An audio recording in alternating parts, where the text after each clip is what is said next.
Get ready for a powerhouse of inspiration. Principal Baruti Kafele, a highly regarded educator and a transformational leader, Principal Kafele has spent over 20 years in New Jersey's urban schools, making a lasting impact as both a master teacher and a turnaround principal. Under his leadership, the mighty Newark Tech transformed from a low-performing school to one of America's best, as recognized by U.S. News and World Report 3 times. A recipient of the prestigious Milken Educator Award, Principal Kafele is one of the most sought-after voices in school leadership and equity. He's delivered over 3,000 keynotes, workshops, and seminars across the nation, authored 13 books, including 7 ASCD bestsellers, and continues to empower leaders through his live-streamed AP and New Principals Academy. Please join us in welcoming the extraordinary Principal Baruti Kafele. And we are live. Good morning. Good morning, good morning, good morning from Richmond, Virginia.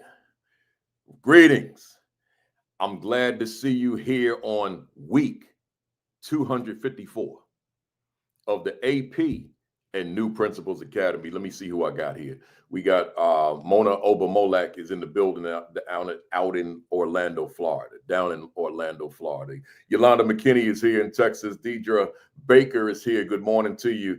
Where we at? Dr. Rella Hicks is in Augusta, Georgia. Grace Castaneda is in Kyle, Texas. TM is in the building, Southern Maryland. Good morning to you. She works with Dr. Matthew. We got Takesha High in Virginia right here where I am. Rodney Richardson, Hampton, Virginia, that's where I am too, although I'm here in Richmond. Lysandra Brackens is in North Carolina. Quay Holland in Maryland. Nadira Coley is here from Newark, New Jersey. Constance Sherrod, Pearl, Mississippi. We got Bianca Varela is in Virginia.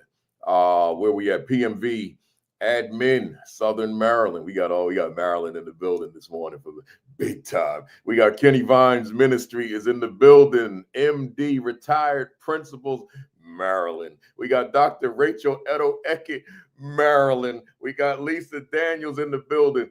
Where we at? Latanya Smith is in the building. Take a guess where Latanya Smith is from. Maryland, right? We got Robin Snowden in the building, Fresno, California. Marsha Poe is in San Diego. Sandra Taylor, where we at? She didn't say where she's at, but good to see. Oh, but she identified Dr. Matthew. She's probably in Maryland. Joe Ruff, Central Florida. Ronald Pugh, Cedar Hill, Texas. AP Patrick Lawrence, Connecticut. And he said, Happy Women's History Month. And I echo that. Tashika Truesdale, Atlanta, Georgia. Dot Makiva Jeter is in the building. Calumet City, Illinois. Where we at? 4AZ. Good morning from Arizona in the building. John Hirricks in Denton, Texas. Stacy Joy out in LA. Los Angeles is clear. Sunny and clear. That's always a good thing, right? Good to see you, Doc.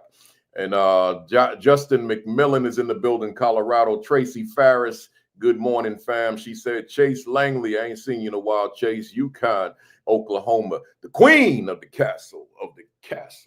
Kimberly Broad Kafele is in the building.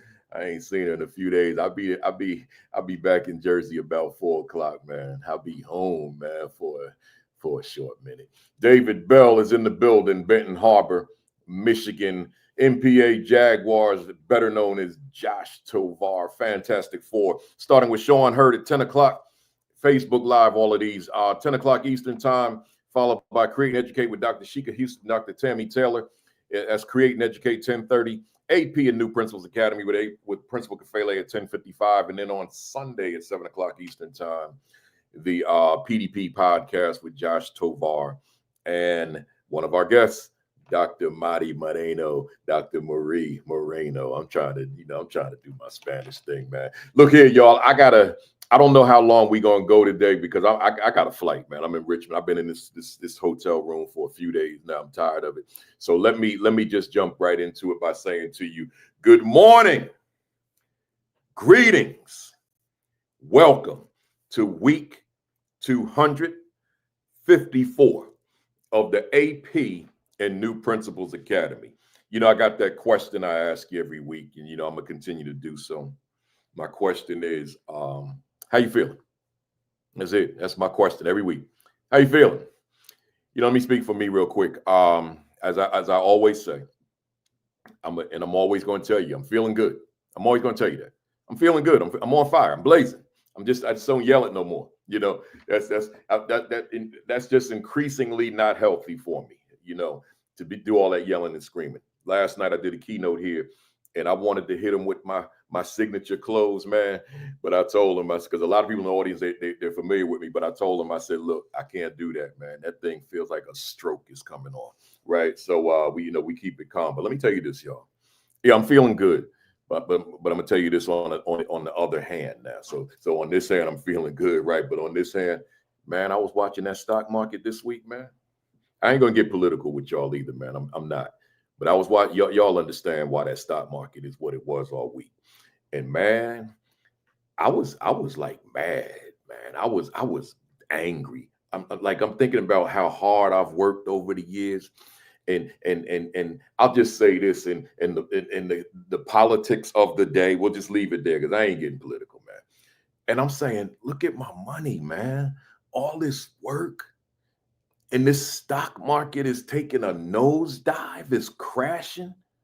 I was heated. I called the financial advisor, my guy, like, yo, we gonna have to come up with a plan B, like maybe the savings bank, right? Because this dude, no, I'm getting political. This ain't good. And then the stock market, right after I finished texting him, it started increasing.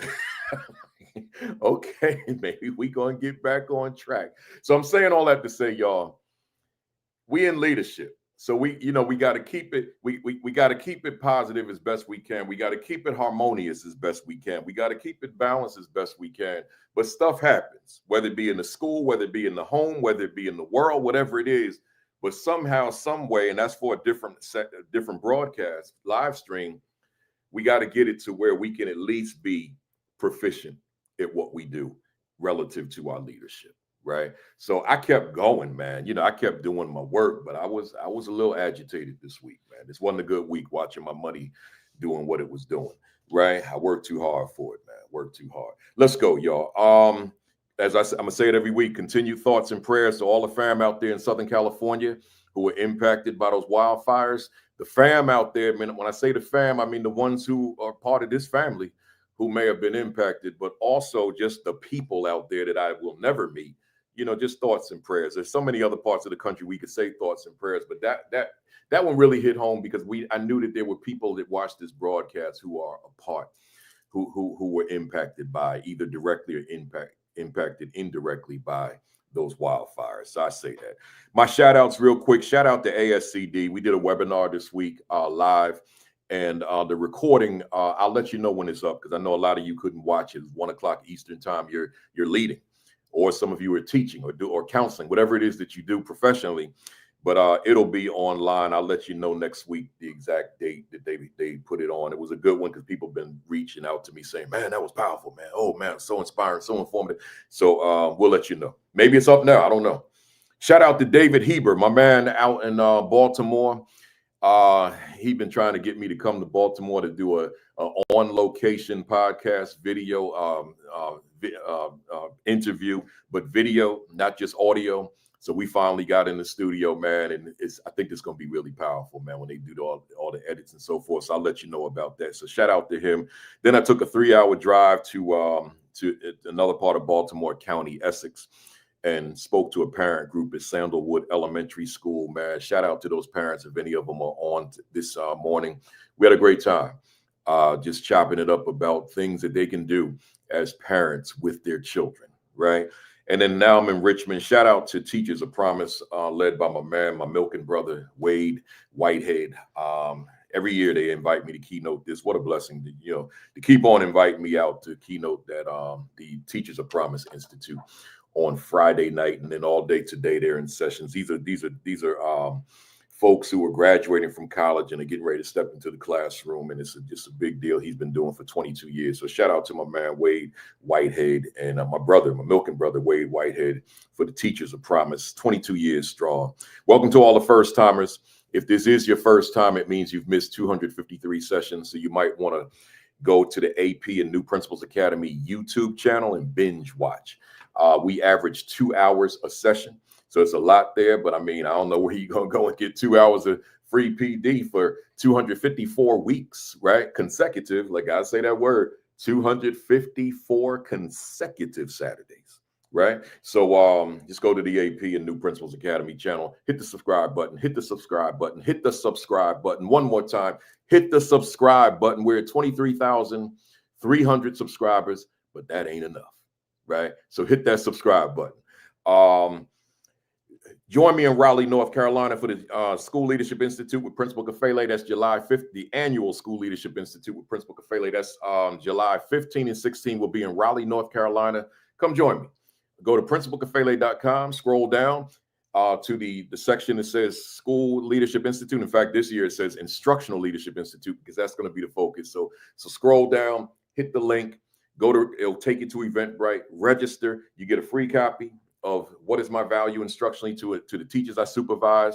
That comes with your registration. So, and then join me for those 2 days, July 15 and 16 in Raleigh, North Carolina. And then also, you know, I got to do this before I get into my monologue, man. Where am I at now? I'm hitting all these wrong buttons here. Bear with me a second. Bear with me.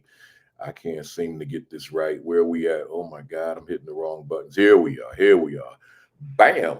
Make sure that you, if you don't have your copy yet, folks, get your copy. What is My Value Instructionally to the Teachers I Supervise, man? Most important book I've ever written. I believe in this book.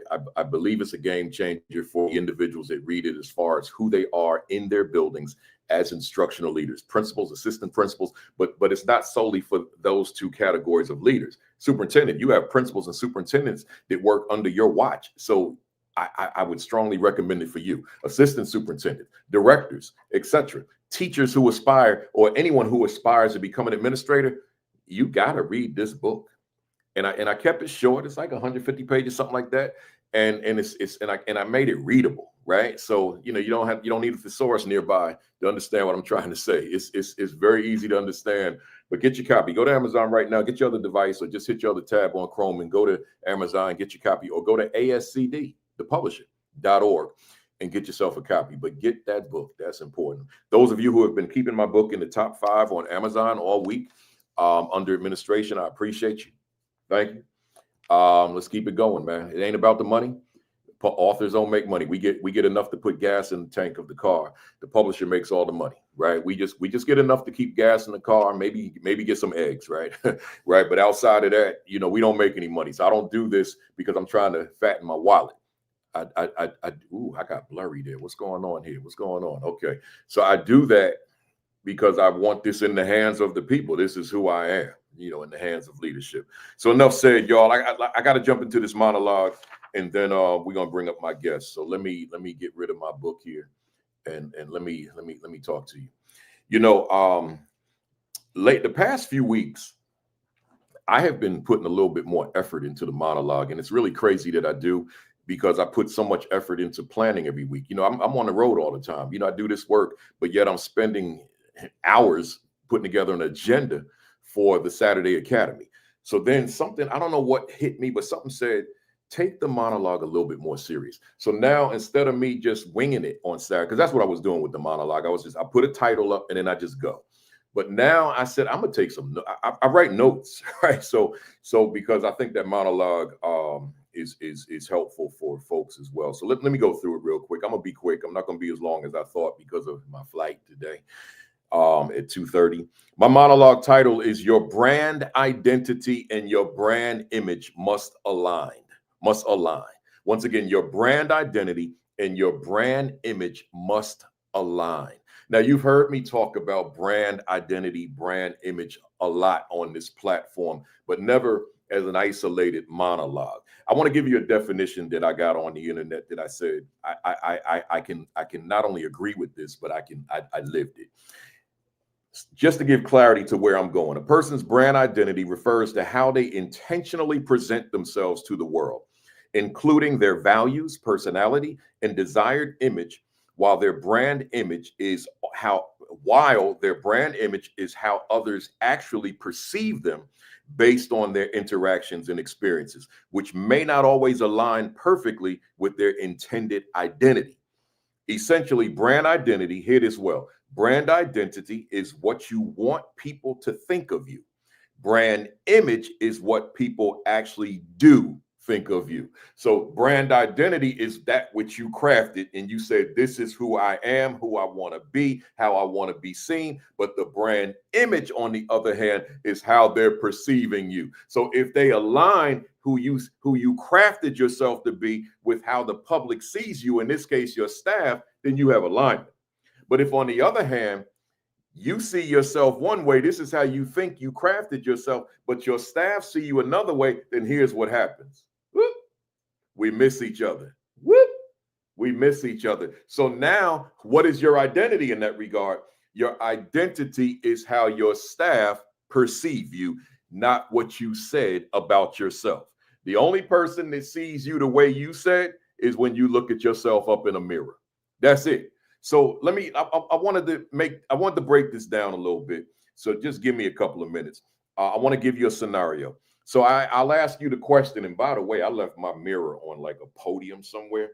So I got this little crazy looking thing, man. So, but work with me, right? So now my question to you, what is your brand identity relative to your staff? I'm gonna leave students out of this for the day because it's going to take too much time.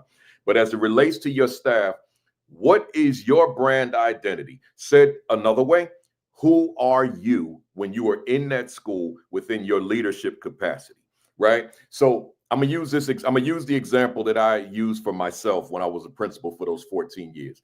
When I thought about all the hats I wore, all the different interactions with so many different people, not just in the building, but I just reduced it to my identity is motivator. I just want to be seen by everybody else as a source of inspiration, as a source of encouragement, as a source of motivation. That Principal Kafele, Mr. Kafele, really inspires me, really motivates me, right? So motivator. So I want you to think about food you eat. Let's say a cake, right? So you eat a cake and it tastes, a slice of cake, and it tastes really good. But chances are, as you're eating that cake, you're not focused on the ingredients of the cake. You just eating a slice of cake and you said, this is really good. And when you finish, you went on about your business or got another slice or regretted that you ate the cake, whatever it was. But you weren't thinking, all right, what's in this? You weren't thinking that. So when I said motivator, all right, that's the brand identity. But then there are some ingredients like that cake. Let me just rattle these off real quick. I'm a coach. I'm a mentor. I'm a supporter. I'm a problem solver. I'm a collaborator. I'm a team builder. I'm in the trenches with the staff. I'm approachable. I'm relatable. I'm likable. I'm dependable. I'm reliable. I'm empathetic. I'm equitable. I'm trustworthy. I'm interested in my staff. I'm patient with my staff. I have compassion toward my staff. I listen to my staff. I have attention. I have the attention of my staff. I have the ability to inspire my staff. So that's me saying, in terms of identity, this is how I see me. But now let's switch it over to staff, right? And imagine this is hypothetical. This ain't my story, right? This is hypothetical. Imagine staff said, and I'm gonna go in that same sequence, coach. He never coached me. Mentor, not a mentor to me. Supporter, I don't feel any support from him. Problem solver, we ain't never solved no problems. Collaborator, we don't work together. Team builder, our team is in disarray. In the trenches, I don't even see the guy. Approachable, I feel intimidated about walking up on him. Relatable, I can't identify with this person and they don't identify with me. Likable, I don't think he likes me. Right? Dependable, I can't depend on this person for anything. Reliable, I can't rely on you either. Empathetic, man, you ain't thinking about me and what I'm dealing with. Equitable. You're treating us all the same. Trustworthy. I don't trust you because you already betrayed my trust, right? Seemingly not interested in staff. You seem to be more interested in yourself than you do staff. Not patient with you're not patient with me. We're not all learning at the same rate. Not listening to staff. Oh man, the principal never listens to us. He does a staff meeting, goes through an agenda, and never hears what's on our mind. Not compassionate towards staff.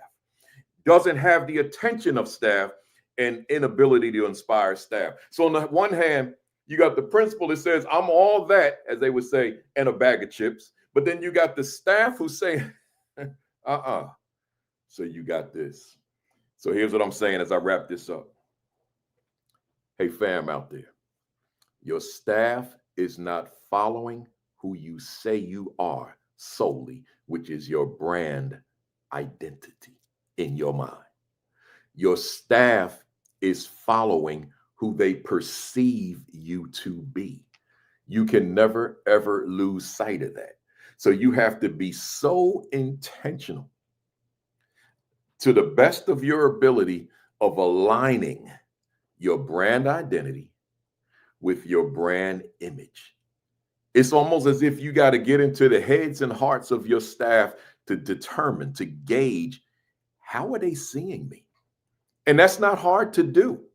If your eyes and ears are really open, if your heart is really open, you're going to know how your staff is perceiving you. You're going to know that. But if you're so closed-minded, you're so closed up in your approach, you're not going to know what staff is thinking, how they see you, how they feel about you, what their perception of the experiences of being in your school under your leadership. They have got to align. Enough said, y'all. That's my monologue for today. I got guests here, man, and I'm getting ready to bring them on up here. So here we go. Here we go. Here we go. We gonna change that background real quick. Give me a hot second while I do this. I don't know why I'm fumbling around. Probably because I'm not at home. But here we go. All right. Good morning to these three powerful women who are on the screen. How you doing, folks? Good morning. Good morning. Good morning. Good to see you. And to the fam out there, we ready to go. But I got to tell y'all before I read these bios, these are superstars. You know, like I know that a lot of times we use that term loosely, but I don't. If I call you a superstar, like on Create and Educate with Dr. Sheikah Houston and Tammy Taylor, I greet them as good morning superstars. If I call you a superstar, I really mean that. I'm not going to fluff that. I'm not going to call somebody a superstar, and in my mind, in my spirit, I know they're not. Right? I'm just not going to do it. I'm just not going to use the language. These are superstars here. These are people who are doing big things, right? So let me share this with you a little bit of what they do. This is just a snapshot. Dr. Geneva A. Stark is a servant leader, visionary, educator. I'm gonna read fast, by the way, y'all. Achiever, collaborator, and problem solver. She's a native of New Orleans, the Big Easy, and resides in Metro, Louisiana. She received her BS degree from Xavier University of New Orleans and her master's in education from the University of New Orleans. She received her Doctor of Philosophy from the University of Louisville. Dr. Stark also has a national professional certification in diversity and inclusion. Dr. Geneva Stark retired from Jefferson County Public Schools after 25 plus years of administrative service. Dr. Stark was a teacher, assistant principal, track and field coach, principal of Western High School. Dr. Stark became the first and only African-American to serve as president of the Kentucky Association of Secondary School Principals. Let me say that again, y'all, because I'm hoping that resonates with somebody. Dr. Stark became the first and only African-American to serve as president of the Kentucky Association of Secondary School Principals. I'm just going to leave that there. Dr. Stark later moved to the Jefferson County Public School Human Resources Department as district administrator and served in various roles. Dr. Stark also served as district administrator in the Diversity, Equity, and Poverty Department. Y'all hear them words, diversity, equity, inclusion, and we know, I ain't gonna get political. Those kind of like, yo, hey, let me get it.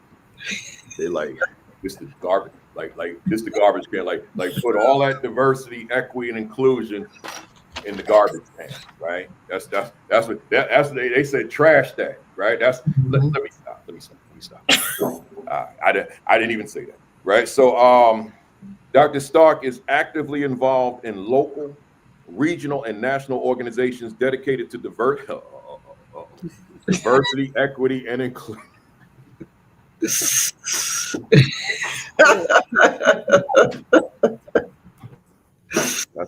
That's where we at now, y'all.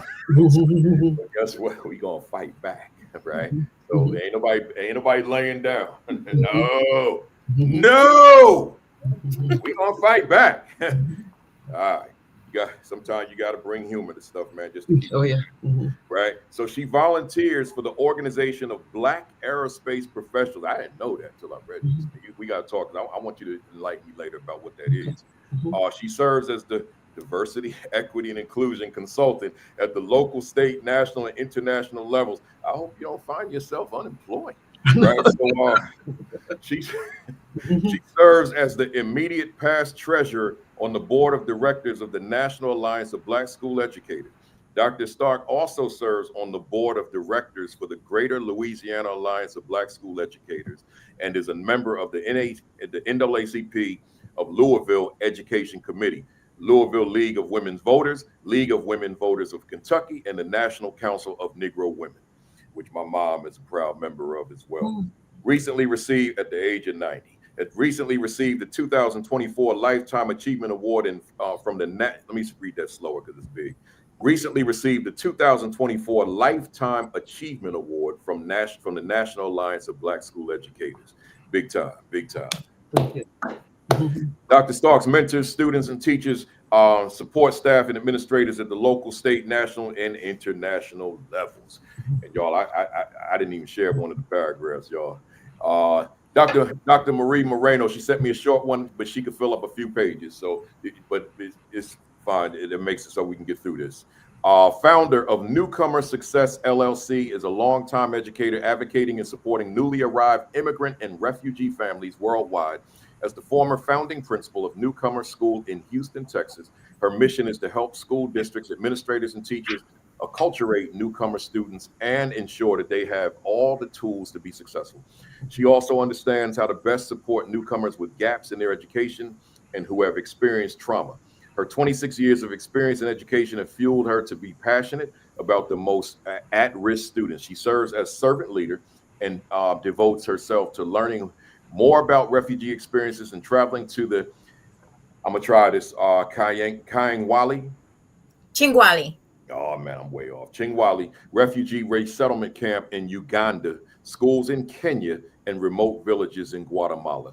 Marie has completed her doctorate in education in ethical leadership from the University of St. Thomas, Houston, emphasizing equity, equity and social justice, She is a 2022 Time.com Innovator, Educator, recipient, and nominee for the 2022 World Affairs Council Global Leader of, and let me say that again, for the 2022 World Affairs Council Global Leader of Influence Award. That sounds big time. That sounds big time. Yeah, and for anybody tuned in late, don't get me wrong. When I'm making light of equity, diversity, equity, and inclusion, I have an attitude. I'm like angry, right? So I'm just trying to keep some harmony in my life. But we, like I said, we ain't nobody laying down. We just gonna have a fight. That's all we gonna do. We're gonna fight because it matters. Dr. Sonia Matthew. Dr. Sonia Matthews' experience spans over 27 years, including roles as a teacher, reading specialist, talented and gifted coordinator, middle school assistant principal, and currently as an elementary school assistant principal in Maryland. She is the executive board. She's an executive board member of the Maryland Association of Elementary School Principals, and she contributes statewide as co-chair of the Maryland Research and Trends Committee and the newly formed Diversity, Equity, and Inclusion Committee. See, let me say this real quick, y'all, to the fam out there. See, they can fight this thing all they want. It's here. It's not going anywhere, right? It just might look different for whatever the reason, but it's not going anywhere because diversity. I mean, how do we not acknowledge differences in people? Equity. How do we treat folks the same when they're not the same? We gotta meet them where they are as they are. Mhm. Inclusion. I can't make the assumption that a youngster feels included in the space or an adult feels included in the space. I got to be intentional about ensuring that you feel included, and therefore, all the opportunities that are out here are available to you. That matters. So it's not going nowhere. Mhm. So I loved it. In every bio I read this morning, it mentions it, it references it. Here we go. Here we go. Let me find where I was. Dr. Matthew previously served on the Maryland State Superintendent's Advisory Board for Talented and Gifted Education, is an online course facilitator and mentor for the Maryland State Department of Education. As a national board certified teacher, I gotta clap that one up. As a national board certified teacher, Dr. Matthew also trains national board candidates across the state of Maryland for Maryland State Education Association through the Jump Start program. In 2012, she was selected as the MSDE Master Teacher representing her state. Most recently, hear this, y'all, Dr. Matthew was named the 2025 Maryland National Assistant Principal of the Year by both the Maryland Association of Elementary School Principals and National Association of Elementary School Principals. I feel so blessed that I've had so many of y'all principals and APs of the year on this platform, man. I feel personally blessed to have you here. Throughout her career in both Texas and Maryland, she has led teams to create innovative youth mentoring initiatives, including in-school mentoring sessions, after-school programs, and parent and family workshops. These initiatives continue to thrive both within schools and through her nonprofit organization, Imaginate Incorporated. The name Imaginate was created to convey the message that if you can imagine greatness, you can achieve it. Through hard work and persistence, despite obstacles, continued effort and service are key. That's our bios, fam. Do me a favor, fam, because we're ready to jump into it now. Hit the share button, hit the retweet button, hit the repost button, tag somebody, call somebody, text somebody, hit up those Facebook leadership groups, let them know we're here, and don't forget to hit the like button. Like, even if you dislike, like it anyway. We're in an algorithm-driven world, and by hitting that like button, it lets others know out here that we're here. Because I'm gonna tell you something before I go to my first question. There's some leader somewhere in America, you can trust me on that. In fact, I'm in Virginia. There's some leader in Virginia who's struggling. And because that leader's struggling, the teachers that person supervises, they may be struggling because there's no coaching. And therefore, because that teacher's struggling, there are children who are struggling because of that leader struggling. And because those children are struggling, that whole community is struggling, right? But it goes back to that. So there could be some leader that's struggling that needs to be on this platform. And you out there, you fam, you know who that leader is. We all know who they are. Call that person right now. Text that person right now. Tag that person right now and say, get your butt on the AP and New Principals Academy. Right? Let's go. Hey, Dr. Stark, let me start out with you. You know, you've served in so many capacities of education throughout your professional life, right? Including serving as principal in Louisville at Western High School. And I just say for the fam out here, she wasn't your student, but that's the school that Breonna Taylor, you all know the name Breonna Taylor, who was murdered a few years ago, 2020, when George Floyd was by the police. She went to that school. I was blessed to speak in that library 2 years ago and didn't even know it was her school. And I started talking about her because I was in Louisville, and they said, Principal Kafele, this is where she graduated from. I'm like, oh, so that became a little bit of a conversation as well. But back to you, Dr. Stark, when you think of your years as a principal, what is that aspect of your past principal leadership that to this day you find yourself most proud of? Well, again, good morning, everyone. And Principal Kafele, thank you for labeling me as a superstar, because when I hear that from you, then I'm honored. Oh, man. I know that you don't tread lightly, and you call a spade a spade. So I thank you, for that title and being one of your superstars. I appreciate you. I appreciate you.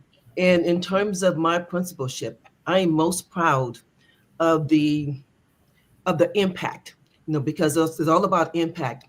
When I went to Western High School, it was a school that people would walk past each other and not communicate. So Mm, in my mind is that how do you pass students, teachers, yeah. custodial, cafeteria, bus drivers, and not acknowledge who they are? Because we are all in this business together. And so it was my intentional effort to make sure that we are collectively, we are one. And Dr. Moreno, we had the first newcomer academy. I was the principal of the first newcomer academy at Western High School too. And Oh, so to me, it's about power, it's about impact, it's about how do we work collectively together? How do we value each other? So when you're talking about brand, what is your brand? Yeah. And you have to be intentional about that.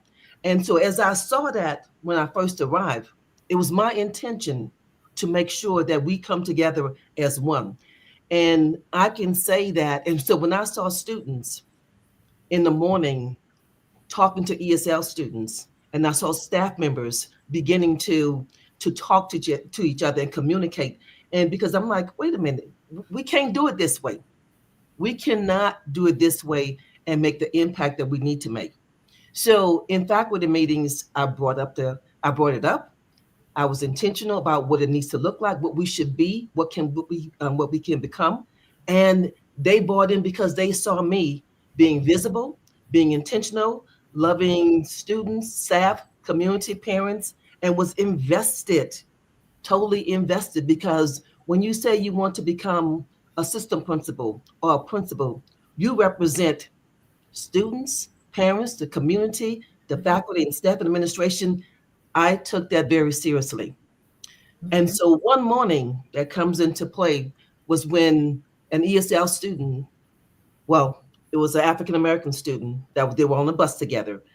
And a young lady came to me and say, Dr. Stark, wait a minute, this bus driver had told an ESL student that if they didn't speak English, they couldn't speak on their bus. She knew it was wrong, and the student found me. She saw me and brought it to me.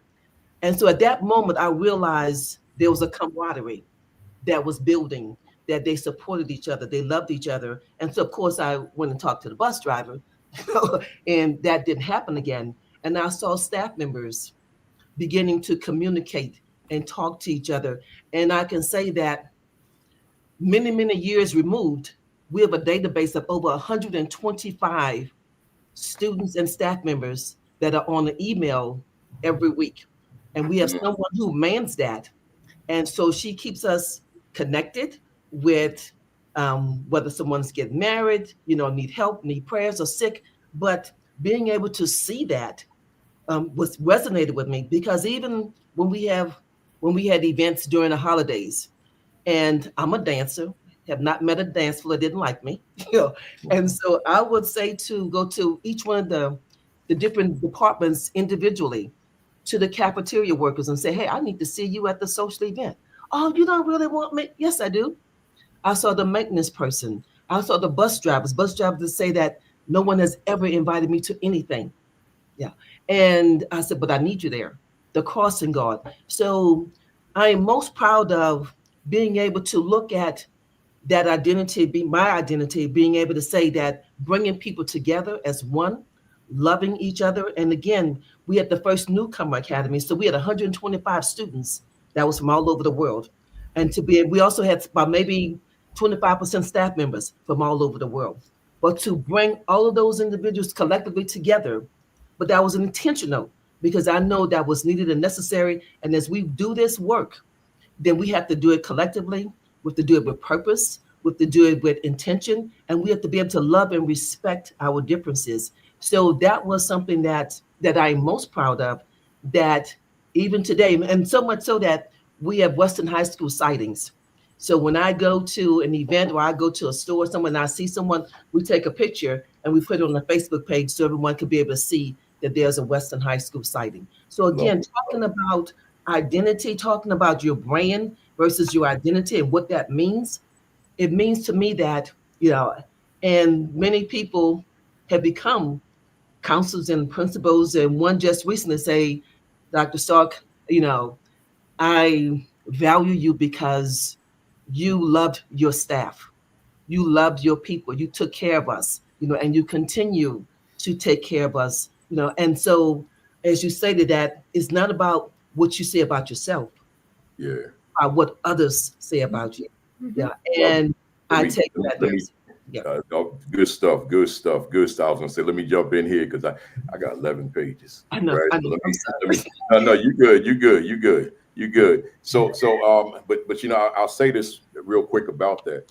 Listening to you and just having in mind the topic that I chose for this week, your leadership brand precedes you.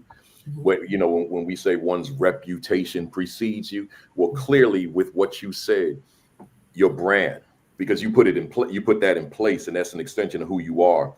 It preceded you now, right? So I say to the fam out there before I go to Dr. Moreno that again, your brand has got see you craft this brand. This is you and your staff. It's not you by yourself, but you're the leader. But you're crafting this brand, and ultimately now that brand has to precede you because that's an extension of who you are as leader. Right? When we, the same way we use one's reputation precedes you. So, Dr. Moreno, your bio states that 26 years of experience in education, and you've been fueled by at-risk students. Like that's your passion with the work you do. So, my question to you then, what is it about at-risk students that keeps you so fired up about the work that you do?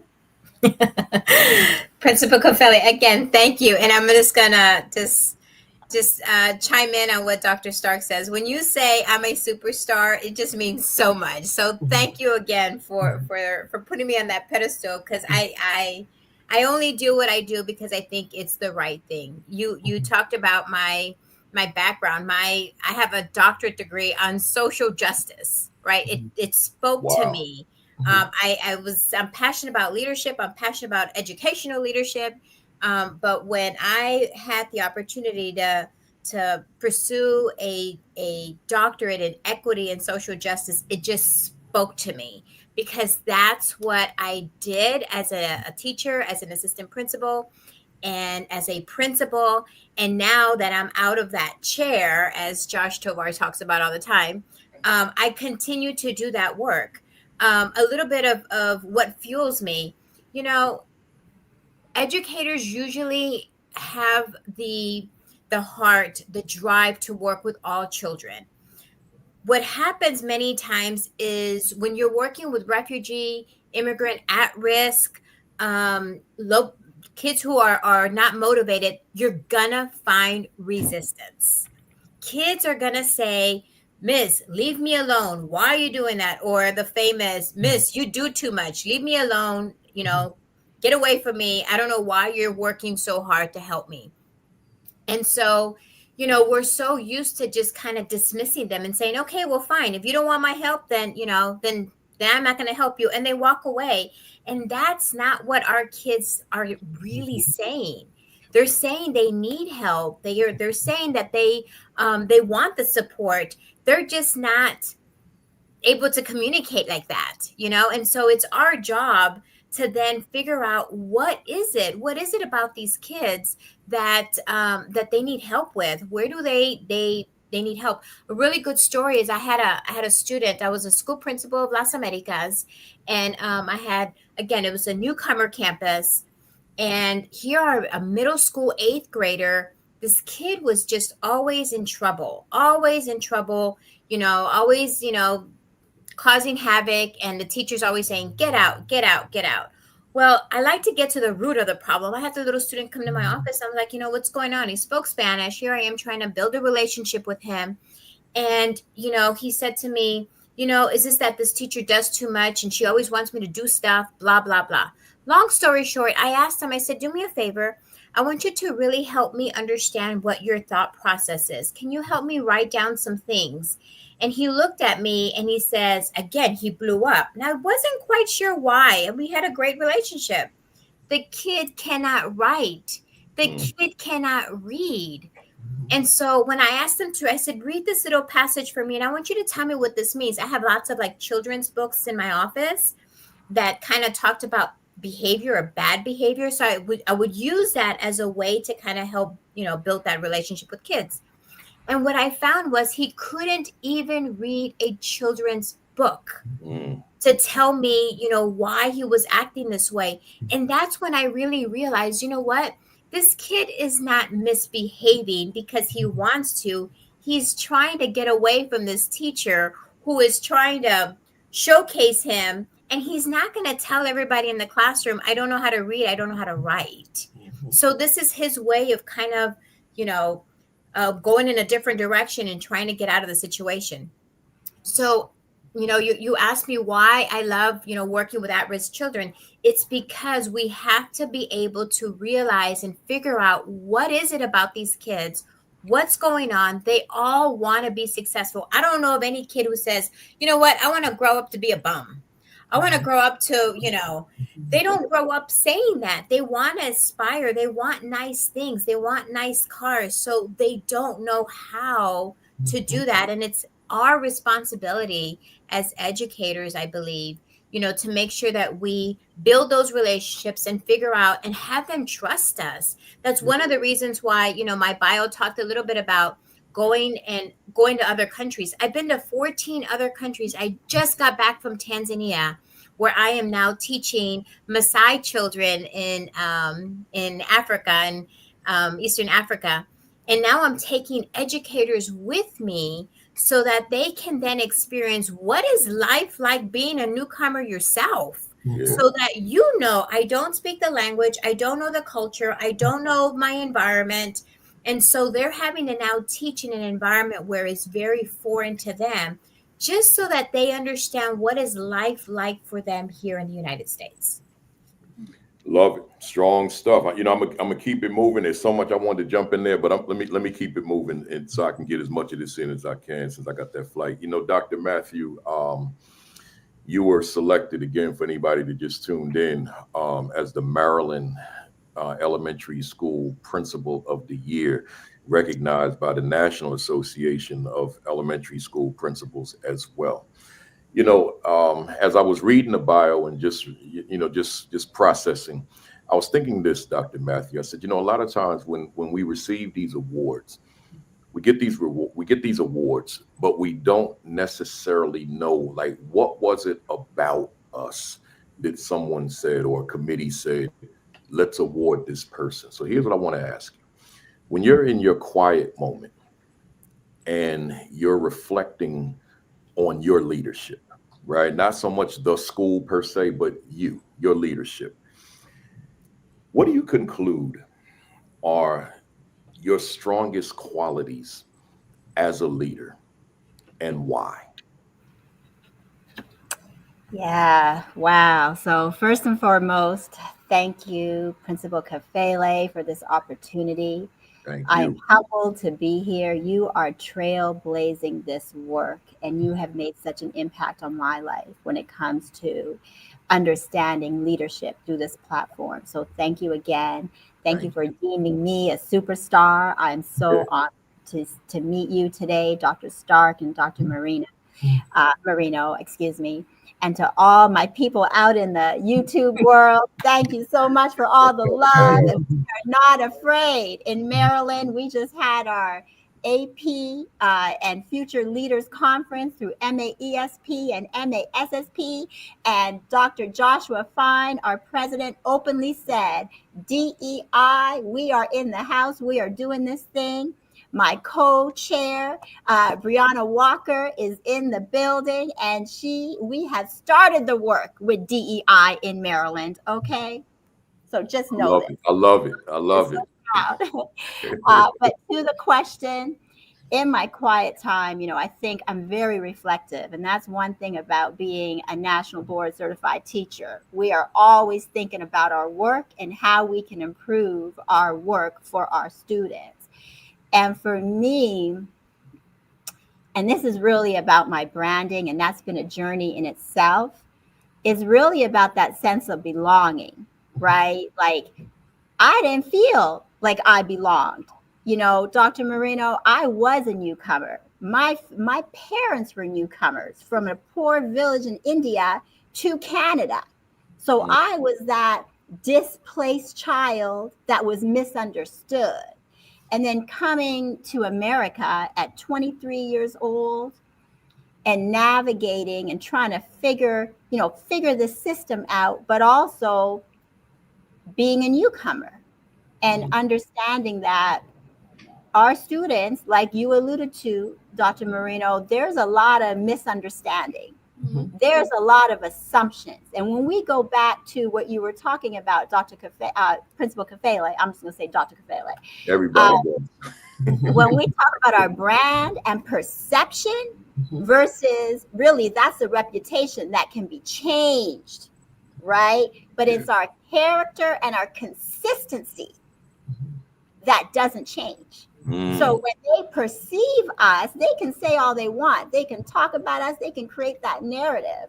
But when we are consistent and we are very much to our core and what we stand for, we can't go wrong. And that brand will precede us before we even walk into rooms, right?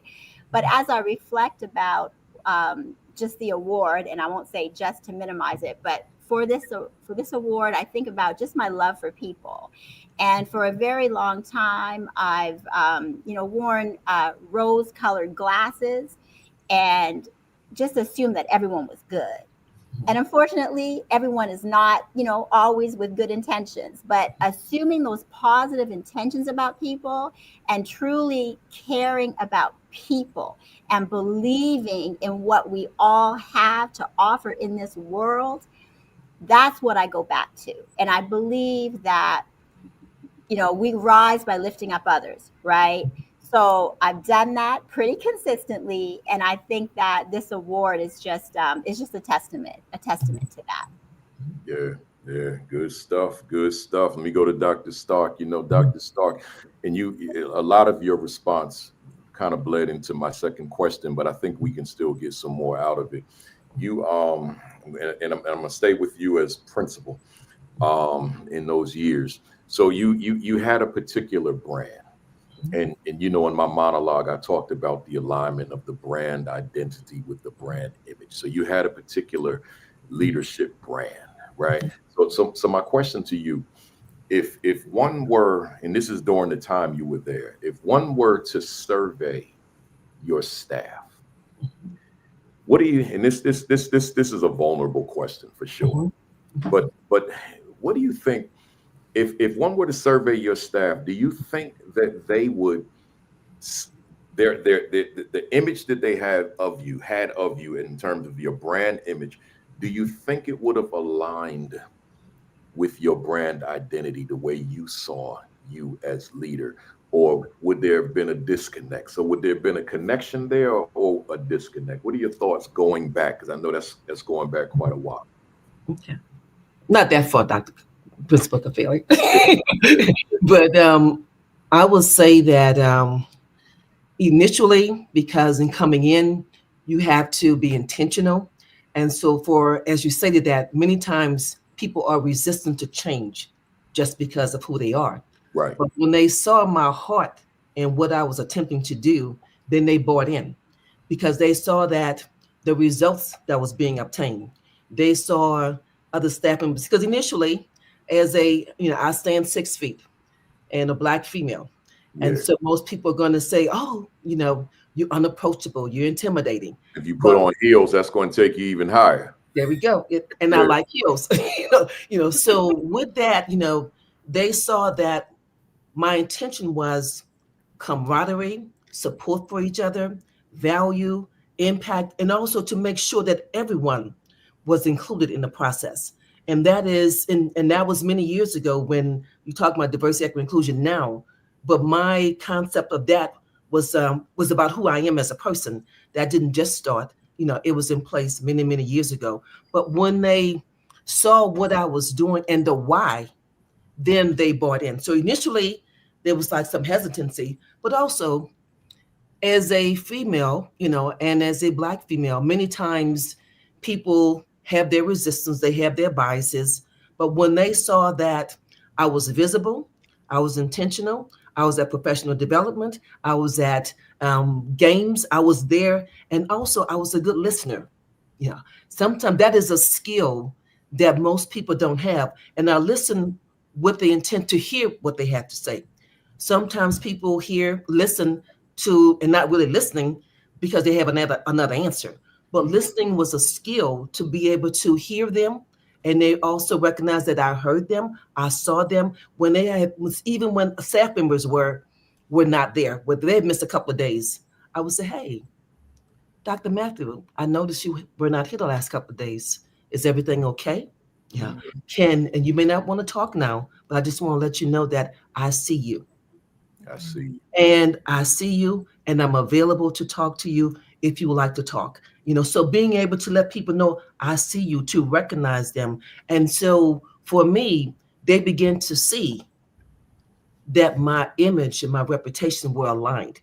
Because again, sometimes people sit in that seat and think that it's about a dictatorship. Communication has to flow in every direction. Yeah. Yeah. And so, and even now, to see or to hear from those people that I served, because again, I believe it's a service, and what they say, yeah, you've always been there for us. We appreciate you lifting us. And so being able to hear their testimonials about, and it's not even asked, but they want to be able to say, thank you. Thank you for always being there. And that's more important to me, that again, the image and the identity and the image and the reputation all align. But again, people have to get there to see that. Yeah. Yeah. People don't automatically, get it because they're apprehensive. But when they see it and they recognize it, and that's why it was intentional, so that we can be able to be on the same boat, going in the same direction. Love it. Love it. Dr. Moreno, I asked this question, the same question to you and Dr. Matthew, because I'm talking to the fam out there, the people who are on the other side of the camera through you. And I want the folks out there who tune in every Saturday, or the folks who watch it when they can, or when they watch it on a video, whatever it is, I want them thinking about themselves in leadership, but I want them thinking about how they're being perceived as leader. So with that being said, Dr. Moreno, same question. When you reflect back on those years of principal leadership in Houston, and you knew who you were, you crafted this identity. If your staff was surveyed, in your mind, again, very, very vulnerable, transparent question, do you think they would have seen you the way you saw yourself? And Principal Kafele, it's amazing, because here I am, 2 years out of being in the seat, and I still hear my teachers, call me and ask me, "Hey, I need some advice. I need some help." Let's look back. I mean, I was a principal of Las Americas for almost 20 years. So I don't know of principals that actually sit in that particular position for very long periods of time, because as far as Houston's concerned, they're always changing leadership, which is a problem in itself. But I was very dedicated to my teachers, my staff, because I wanted them to be unique. I wanted them to build that relationship. I wanted them to have that empathy for kids. I didn't want them to necessarily teach the kids and then move on. I wanted them to build that relationship so that they can then be it's their first teachers. Think about it. These are kids from 32 different countries, speaking 29 different languages, coming into a school, and this is their first teacher in the United States. Yes, I wanted them to be unique and be of sound and help them understand, what is life like in America? How can I be empowered? How can I become a leader? How can I get an education? So, I'm thinking back at, did I let my teachers do different things? Absolutely. I had students, I had a social worker who said, Dr. Moreno, can I can I have a school pet? And I'm like, what are you talking about? And she says, well, I want to have a therapy rabbit to help support the trauma that our students have endured here in our schools. And I was like, yes, absolutely. Go for it. She said, but at the other school, the other principal said, no, that social worker was, absolutely not. We're not having a rabbit on this campus. Mhm. And she says, why are you allowing me to do that? And I said, well, it's a good idea. I want you to provide that support. Sometimes, kids just need some kind of, therapy animal. You have dogs and cats, and you have different kinds of animals out there. She wanted a rabbit. Go for it. She said, well, the other principal said no, because what if the rabbit bit the child? And I said, well, we'll jump that hurdle when we get there. Okay. Right now we need to be able to really support our kids. So I took that leap of faith, right? To allow students to do that. The kids loved it. When I had a student from Guatemala who missed home because she was dressing her little brother to go to school every day. She missed that. Her brother was still in Guatemala. She was here in the United States, and she missed that. You know what that little girl did with that rabbit? She started making clothing for the rabbit so that she can come to school every day to take care of this rabbit, because this rabbit was replacing what she did usually at her school. Think about leadership for teachers. When my teachers struggled, I wanted my teachers to do great. I wanted them to be helpful. Working with 29 languages is difficult. I would have teachers say, I love being at the school. There's never an opening here. I never had turnover. When teachers came to my school and worked there, they stayed there for a long time because they loved it. They loved the fact that I was very inclusive. I wanted them to be, themselves and do creative things. When I had a teacher who was struggling because she didn't know how to handle the 29 languages, I would support them. And it was funny because I put this teacher on a growth plan. And it was funny because growth plans have that negative stigma, right? Oh, she's going to fire you and those kinds of things. So I put this teacher on a growth plan. And the teachers were like, "Ooh, she's gonna fire you! Oh my God, you're gonna be next or something, right?" I don't know what they were saying. So here I am working with the teacher. Would bring her in. I would do observations. I would support her. I would do all those things. And one of the teachers says, if Dr. Moreno put you on a growth plan, it's because she really cares about you. She really wants you to do well. So I know you're placed in a growth plan at another campus, probably. That's why you have this negative thing towards her, but open up, give her an opportunity, listen to her. So here I am doing these things. If I didn't tell you, that woman ended up being teacher of the year because she did everything I asked her to do, and she rocked it. She became my model teacher. She then supported other teachers, and that then itself really helped other teachers say, you know what? She is passionate about what she does. She really speaks to what she does. And she really wants you to do great. And that's really the source of it, right? I had another teacher that wasn't doing really good. And I tried to work with her. And I said, you know what? You're really good at this. Why don't we pursue this instead? She was an English teacher. I moved her to science. I moved her to social studies. It just wasn't working. She ended up being a phenomenal counselor, because that's where her passion was. So sometimes us as leaders, we have to really look at the strengths of what educators bring and help them figure out what is best. Maybe teaching isn't right, but what do you do so good that you reek, that's where I'm going to put you at so that you can succeed. I love it. And that the brand is really shining. It's coming out. I hear it in each of you as you speak about who you are, and in this case, the alignment between the brand identity and brand image. Same question to Dr. Matthew. Do I need to restate it, or you good? Yeah, please do. Yeah. I'm getting lost in all the stories and all So here I'm thinking about you in terms of your brand, and then you in terms of the staff you lead, right? So as AP, I would think the teachers who report to you, or the staff members who report to you, but you probably particularly know them a little bit better than you would know the others that don't report to you, right? So Given your brand identity, if those staff members were surveyed about your brand identity, would there be an alignment in your mind between their perception of who you are and the reality of who you are, or would there be a disconnect?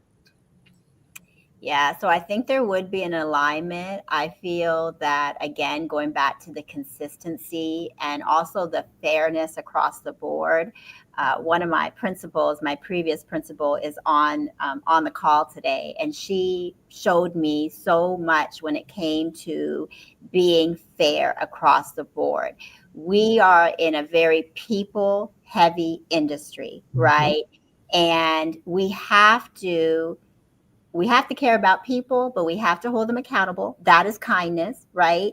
And we have to show them that the standards are high and it's about the kids. So when I think about what Principal Taylor would do when it came to that fairness piece, we're going to treat people to a high stat. We're going to hold them to a high standard, but we're going to be consistent with our fairness. Now, some people may not understand that, right? Because they may take it personally, but that's where we need to have those private conversations with them to help them understand this is why I had to make this choice, right? And if for them to kind of understand the bigger picture, because leadership is a journey, and understanding why we do what we do may not be something that folks understand, right? So even as I have journeyed through the path, on this path, it's really been that reflection piece, right? So why did that principal do that?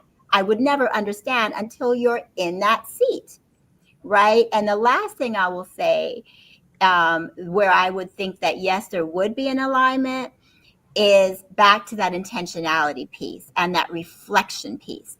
Like, what are we thinking about as far as how we are perceived? Because people are watching us every second of the day. And again, we got our students, we got our staff, we got our community, we got our family members. So they're watching us and they're making those assumptions, right? So we have to continuously reflect. And I think about your book, What is My Value? Instructionally for Teachers I Supervise. You have those questions right there. Like, how am I perceived? How do I behave? How is my speech, right? My dialogue, like, what are the questions? And so we have to be intentional every step of the way. It's hard, but to whom much is given, much is expected. Right. And as we sit here, all of us on this panel and people out in YouTube, out in the virtual world, we've been awarded in many different ways. So when those awards are bestowed upon you, now your responsibility is even greater. It gets harder. And I'm not going to lie, coming on this show, come on now. Wow. Right. I was nervous, like, oh my gosh. But guess what? This is part of the process. And so now I'm able to then go ahead and reach back down and say, hey, come on. Like, everyone's just been so wonderful and loving and grateful. And I'm like, listen, we're going up together. It's about us. And we talked about that before the academy started, right? Dr. Stark, about us collectively. And there's so much we can listen. The last thing I will say, because Principal Kafele has a flight at 2:30. The last thing I'm going to say is this. When it comes to your brand, sometimes that school district, and this is no slight, I know we have to go back to work on Monday. This is no slight on any school system. Sometimes your PLN is not in your little house, right? So we have social media. We can show the world consistently who we are and how we are, because we don't know who's watching, and our impact matters, because that's why we are in leadership. I love it. I love it. You know, it's interesting. A lot of places that I go, I'm getting ready to transition to our talking points, but a lot of places that I go, when the people see me, when it's fam in the room, when I say fam, meaning folks that tune in, they'll say, where's your baseball jersey?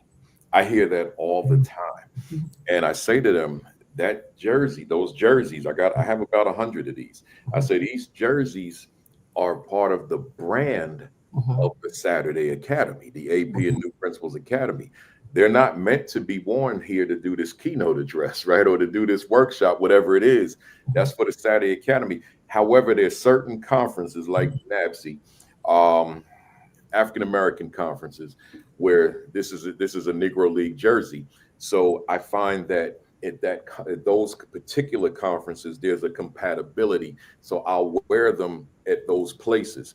But outside of that, they stay in the closet. So it's part of the branding of this platform, right? So brand is so important, folks. It's so important.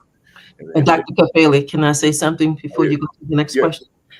In that when we talk about branding and we talk about how do we know, when there were several teachers in Jefferson County Public Schools transferred to Western High School because they wanted to be under my leadership. Wow. Yeah. They said, I want to work for that lady because she's powerful. Because I would tell staff members during the hiring process, this is not a 7:30 to 2:30 job. Our kids need you earlier and later. And so if you're going to be in this building, this is what I need. And so they saw that commitment. It was out there. People recognized it, that, hey, this woman is serious about the education of our children. So there are parents that would come in and say, I saw you and I want my child to attend your school because of it. Wow. I saw educators saying, I want to come to Western High School because I want to be under your leadership. So when you talk about your brand, that was heart-wrenching for me because it's who I am, not trying to put on a show, but to say, this is who I am. I love it. You know, and again, it speaks directly to the title of this session. Your leadership brand precedes you. So they already knew. So they want to, as you said, they want to be with that lady, right? So because your brand was already ahead of you. You know, like one of my colleagues on here, one of the fam, Edwin Garcia, said, your brand walks into the room before you do, right? So you know, there it is. See, Edwin, you didn't know I caught that one. that was like at least 45 minutes ago that he wrote that, but it stayed with me. Yeah. So let me go to these talking points, and I'm gonna just go in the same sequence I've been going. You know, Doc, you had said, Dr. Stark, you said visionary leadership. So for the fam out there that's not familiar with the platform, in addition to me generating my own questions every week, I also want to make sure that my guests can talk about things that they are passionate about, not just responding to my questions. So I ask them to send me 3 things that you're passionate about that have nothing to do with the topic. Just give me 3 things that you are passionate about and that you'd like to talk about. And that's what you're seeing now. So Dr. Stark, you said visionary leadership, the ability to set a clear, inspiring direction for the school while fostering a culture of innovation and continuous growth. Elaborate. What are you saying to us? And when I say visionary, because when I went there, again, there were so many things that need to happen. And so I was able to see what they couldn't see. You know, number one is about the staff communicating, being inclusive, you know, being there to be able to say we are all for one and we're all in, and we are in for the same thing.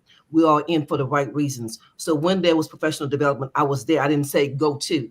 I was sitting right next to them going through that process. When coaches were, and even like, for example, for the ESL students, I will share with them, you're not a visitor, baby. This is your school. Yeah. Because they come in feeling like, you know, don't know what to do. And I went to the coaches and the people who were over organizations.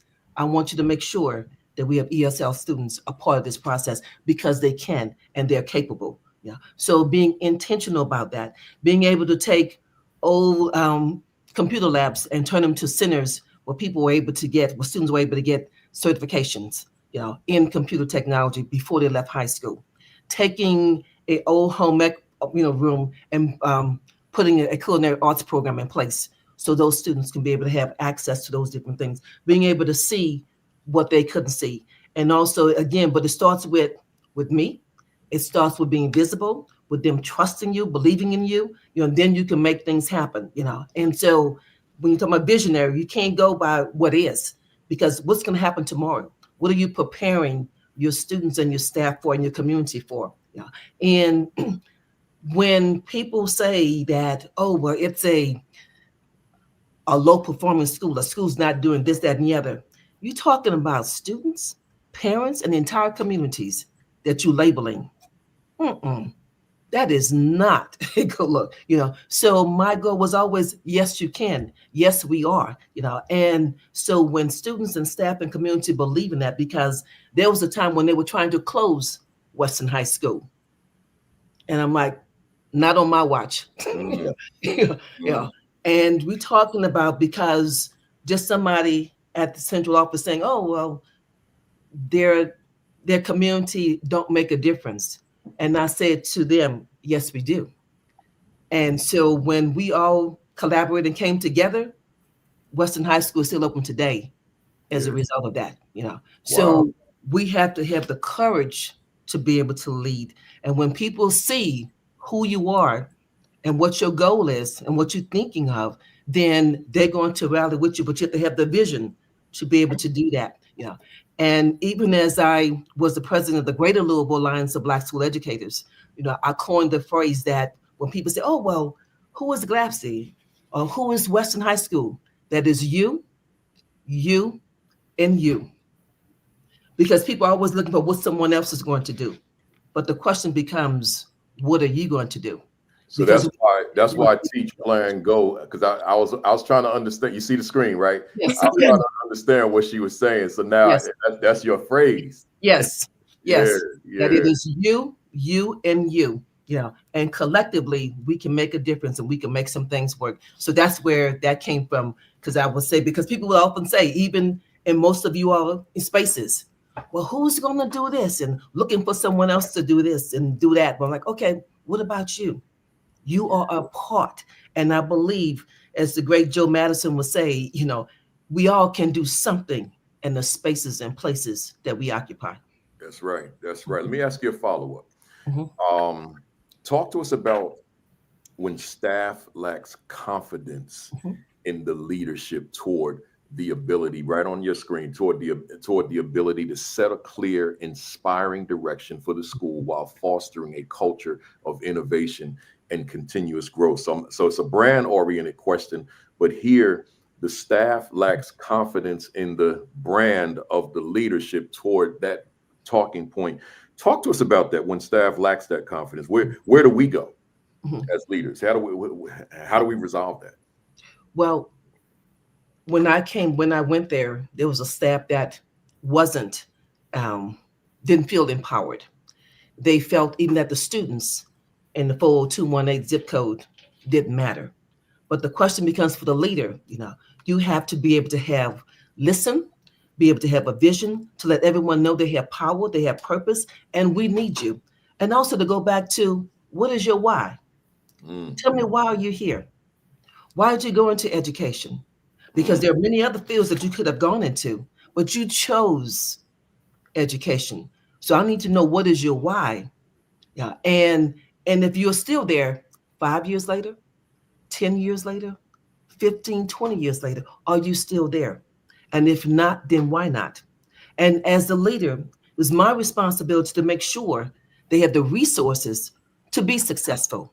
Because if I have expectations, I want to make sure they have what they need to be successful, whether it's professional development, a mentor, a coach, but I'm going to make sure they have what they need, because my expectations are high and I expect them to deliver. Because we're talking about, as you said it, Principal Kafele, if the leadership is not there and the teachers are not there, how are they going to impact students in a positive way? Yeah. Good stuff. Leader to be able Good. No, I thought you were finished. Okay, go ahead. Did I cut you off? No, I was just saying that, hey, it's about the leadership being able to recognize that there is a problem, recognize the weaknesses in staff members or those who need resources. As Dr. Moreno stated, that a growth plan, for those who need support, then help them to get there. We just can't say that, oh, well, she's a bad teacher, he's a bad principal. What are we doing to get better? And it's about personal growth, and how do we help them to grow professionally? Love it. I want to go to Dr. Moreno. I'm gonna try to get all this in before I got to bounce out. Dr. Moreno, you stated, I'm passionate about creating inclusive learning environments where English language learners feel empowered to develop their voices and succeed academically. Holla at us. What are you telling us?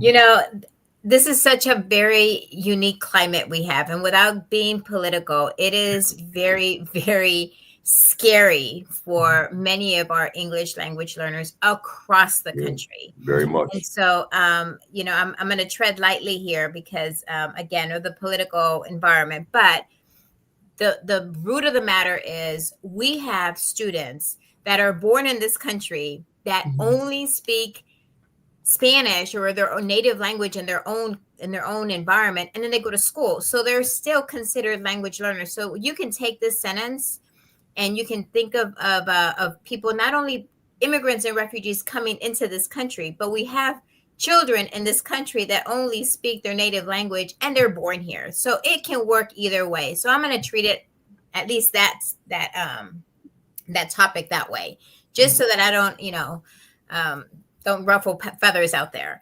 But, you know, to be honest with you, you know, I as a newcomer principal, I wanted it to be very inclusive, very inviting. You know, as a school principal, I would walk in with a tray in my registration room, and I would say, you want ahoe? You want ahoe? I would try and learn that one word that I can invite our families, because they're scared to even enroll their kids sometimes. And this is before, you know, this political climate now. Even before then, you know, they're just scared to come and register at a school. So how do you kind of make it inviting even on the first day they try to enroll?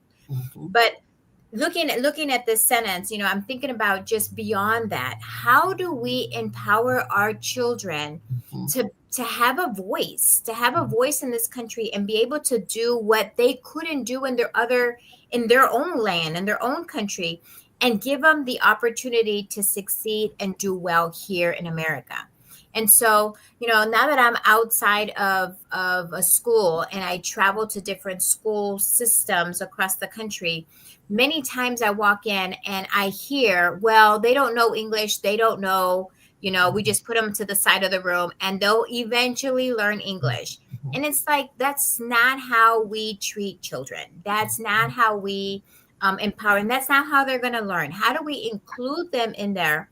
Also looking at it from an asset point of view. Our children from around the world they're so smart.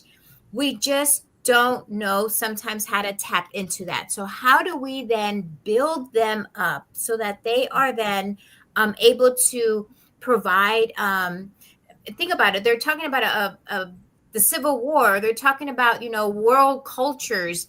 They have so much to bring and so much to offer, you know, that they can then say, oh my goodness, in my country, we do this, or this is how we celebrate this in our country. It brings our education environment to life. It brings them an opportunity. How do we embrace other ways of learning, other ways of learning into our own space? And so, you know, to me, it's important to shout out, you know, all the newcomers out there, all the students that are learning English, and to help them and help, you know, my educators out there that are listening. How do we empower our children that are here today? I was looking at something on X the other day, and they said, you know, there were words of newcomer students that wanted to get the message out to educators. And one of the things they said was, can you just please make this in a safe environment? Because right now we don't even feel safe coming to school. We don't even feel safe walking to school. And so having a safe place, even when we come to school, is important. So we're not even talking about the education piece, just making it an inclusive environment. On my X and my social media, I normally try and put out, I have 32 tips to kind of make a classroom environment welcoming for students. Sometimes it's even the way you talk to them. A kid you can say something to a kid like, oh my goodness, why are you doing that? Act your age. You know, that is so negative towards a kid. Instead of saying, I understand you're having trouble. How can I help you? That in itself also helps our children kind of provide that relationship. It's all about relationship building, you guys. It's all about that. And if we can somehow build that with our kids and be a little bit more passionate to help and show empathy towards our kids. You know what? We all bleed the same color. So, let's work together and support one another so that we can make this a better and brighter place. Because you know what? Inclusion, equity, all of that, like you said, Principal Kafele, it's here. I don't care if you want to throw it away in the trash. It's already here. So let's embrace it and ensure that our kids are feeling safe in our schools. Good stuff. Now, I want to throw a part B at you as well. Same Of course you will. Yeah. Same question, same type of question. Is this hypothetical school in my imagination, and the staff lacks confidence in the leadership toward creating, using your language, an inclusive learning environment where English language learners feel empowered to develop their voices and succeed academically. So this fictitious place in my building, they talk about how leadership talks a good game, but in terms of the confidence and actually leading the effort toward creating this environment, that confidence is not there in under this brand image umbrella. What are your thoughts? Sometimes people really don't realize what they know or don't know until they feel it, right? They have to really understand and experience this in their own shoes. As a principal, I had to, bring my staff together, especially when I had new folks that are trying to come into a culture that we built. I wanted them to understand this. So one of the things that I do, and I know this is evil, but I'm going to say it anyways. I would have one of my, just like one of my colleagues here said, you had different teachers from all over the world. I had a Turkish teacher, and I would ask her, "Can you please do a 45-minute professional development in Turkish?" Okay. And I want you to do all of the things that our teachers normally do. Speak really slowly, talk really fast, putting, stuff in their face, not showing any pictures, everything that we normally do to our language learners, right? And so it was funny because it became a model, right, for us we had SFA universities here in Nacogdoches. They would bring their teachers because they would say, "We want." Where you are? You're in Nacogdoches? No. Stephen F. Austin University would bring their teachers to our school to do professional development because they heard about how I would treat my teachers this way and how it really was impactful. But this is what I would have her do. I would have her do all of those things that our teachers normally do with our English learners. Talk slowly, not providing any background, not doing any visuals, those kinds of things in Turkish. And so the teachers, she would scream, she would be very and you can tell that she was kind of getting agitated with the kids, the teachers in the room who didn't know what she was saying, right? And so the teachers would put their pencils down saying, "I don't know what she's telling me to do because I'm just frustrated." Right? These are the same teachers that would treat my kids this way, but I wanted them to feel it because if they don't know how they're treating kids, I wanted them to feel how they were really being, how kids were really feeling that way. So anyways, long story short, after all of this happens, the teacher turns around and she's still speaking in Turkish, but now she's being with the visuals and the this and the that and kind of helping the teachers go along with this 45-minute lesson. Long story short, the teachers then at the end would say, "You know what? I never knew how it felt to really be able to not be able to communicate with our kids simply because I gave them the two extremes. How do you treat kids, not intentionally, but how you were treating kids because you wanted to send the message. Our teachers are driven. You gotta take these objectives. You gotta teach these things to the kids, and so they feel pressured. But when the kid doesn't understand English, how do you speaking slowly to them? They're not dumb. They just don't understand the English, right? So how do you make it comprehensible for them in a way that they don't know English, but you can still do gestures, you can do videos, you can do so many other things. So when the teachers felt that in their own way by their own peer who was able to kind of go back and forth with them and then do the same lesson in a comprehensible way, that's when my resilient teachers who don't really see the vision of what we were planning to do in the first place, when they felt it for themselves, that's when their eyes opened and said, I get you. I now understand it. And that's why it's important. I may not have a school today because I'm no longer in that position, but that's the reason why taking folks over to a foreign country and doing the same thing in another country, teaching in another country, helps them understand, how can I be a better educator here? Yeah. Wow, I love it, man. It's and it's so much more. We can keep going and bring the others in as well, but we're gonna do a part 2 for sure. I want to go to Dr. Matthew. And Dr. Matthew, you said belonging matters for most students. Let me say this to you before you even jump in. I spent a lot of time with teachers and administrators saying to them that a youngster has to feel welcome. A youngster has to feel that they belong, and they've got to feel that they matter. And when I don't feel that as youngster, it's very difficult for me to feel that I'm a part of this environment, this classroom. But I say that as a bridge to say this, and then I'm gonna flip it over to you. Some places I go to speak, I feel like, oh, I'm getting blurry again. What's going on with my camera? All right, there we go. Places that I go to speak, I feel like I feel the love in the room. But there are other places that I go, I'm giving you 2 extremes. I feel like I don't belong here. And one time, somebody picked up on that. Someone in the audience who was a principal said, you weren't what I'm accustomed to. And I said, you noticed that? He said, yeah, I've seen you for years. That was not the guy I'm used to seeing. I said, well, and he asked this in front of the entire district administration with the superintendent, everybody in the room. I said, well, let me tell you why you didn't see the normal Principal Kafele. I said, because I did not belong in that space.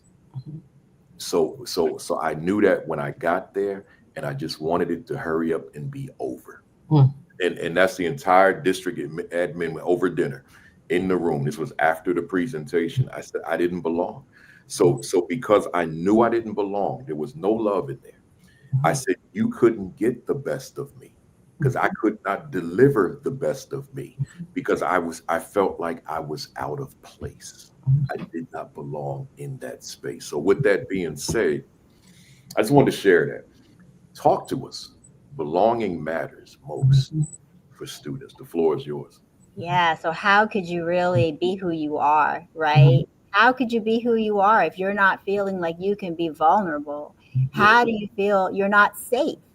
I've had those experiences, and that's been pretty traumatizing. And I'm going to be vulnerable because I am on the Principal Kafele Academy with all these superstars. Right? So it's been a journey, and going back to the newcomer discussion, really, I did not know how to speak English until I was in about maybe 1st or 2nd grade, right? So I didn't feel the belonging. It's not just, man, there's so much to say. I mean, you can't, until you've had those lived experiences, how can you truly be empathetic? And what does that even mean? We have over 80% of our educators are white. So their lens of understanding is as such, right? And even, hey, and one of my other talking points is about collaboration, cutting through the polarization, right? So as an East Indian, Indo-Canadian woman, listen, it doesn't matter, right? Until our students, each and every one of them matters, period. And so how do you cultivate that as a leader? And that's why it's important for our now both Dr. Moreno and Dr. Stark and Principal Kafele have been principals. I have not, right? I'm an assistant principal. So I don't know what it's going to be like in that seat, Yeah. right? But I also know that my conviction, going back to the consistency of my character, will not bend. It won't bend, right? Because it goes back to my core values of being that kid who didn't belong. I reflected very deeply on that. I was that kid. And so I've overcome, but I can never forget. So now as I serve in this role, and then we speak about equity, diversity, inclusion without even saying those terms, let's talk about belonging. What does that look like, feel like?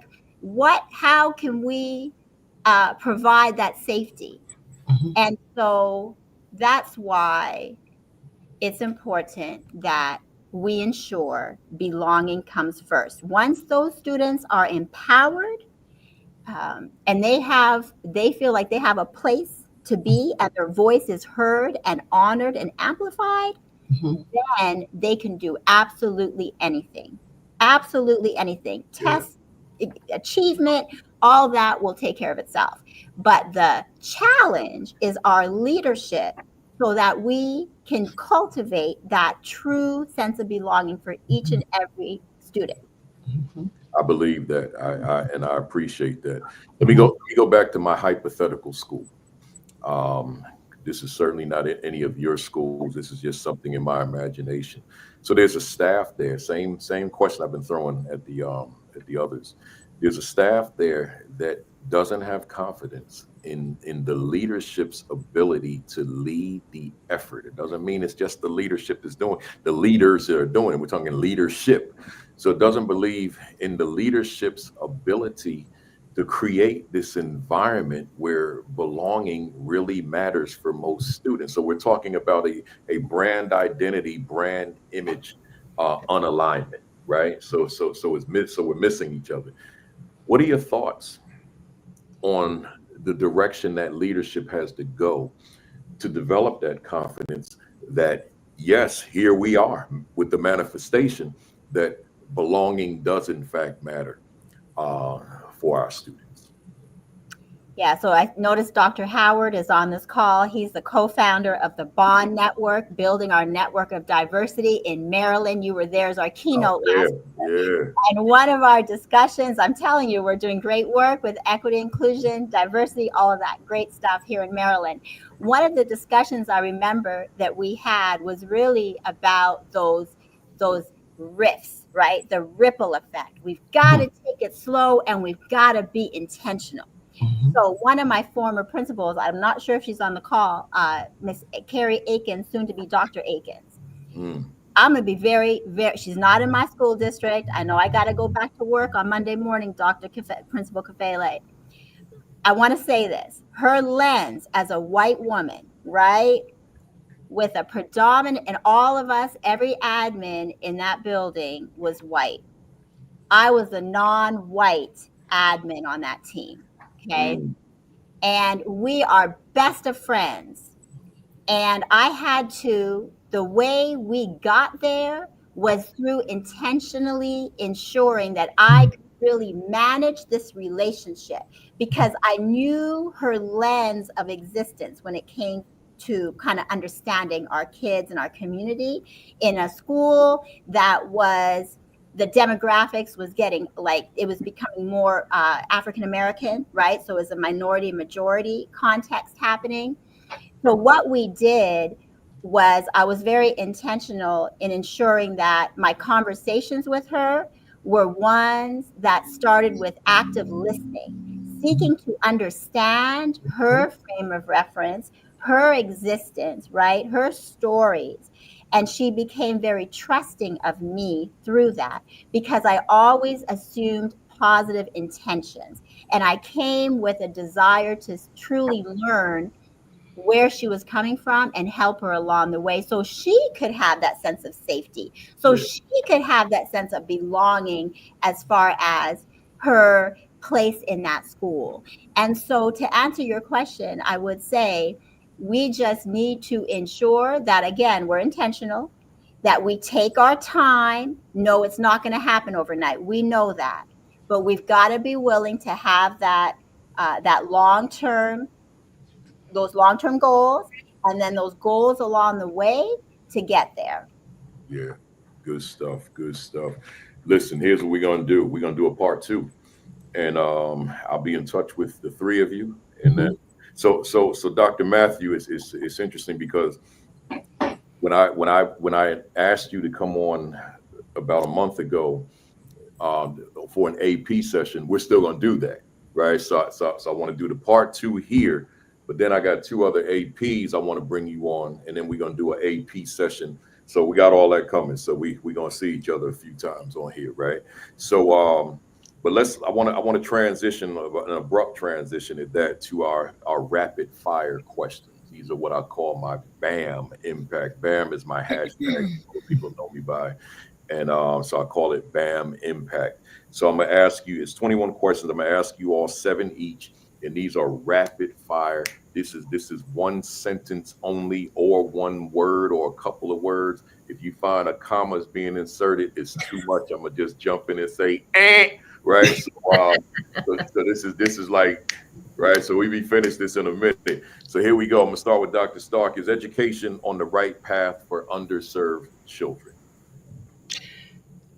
No. And okay. No. I mean, Well, the thing about it, it can be, but we have to be intentional about making it on the right path for our children, especially for children of color. That's fine. Can true equity occur in America's schools for Black, brown, and other underserved students? Yes. Does Dr. Geneva Stark's work contribute to the progress we desperately need? Yes. If you could do a reset on your life, would your line of work be different or the same? Would be the same.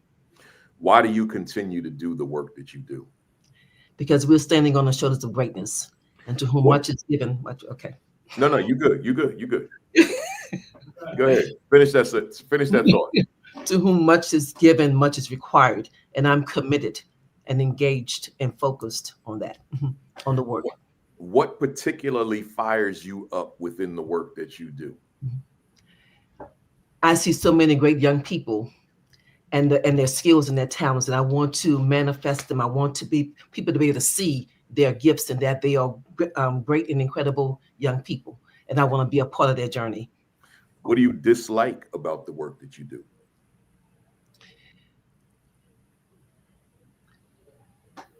Sometimes the guardrails that try to stop you from, but I'm a person that kind of breaks down guardrails when I can. There you go. Dr. Moreno, what has been your greatest victory in your work thus far? Helping others realize their potential and bringing more opportunities for more teachers and educators to do the same. What was your greatest mistake in the work that you do? The greatest mistake, I would probably say not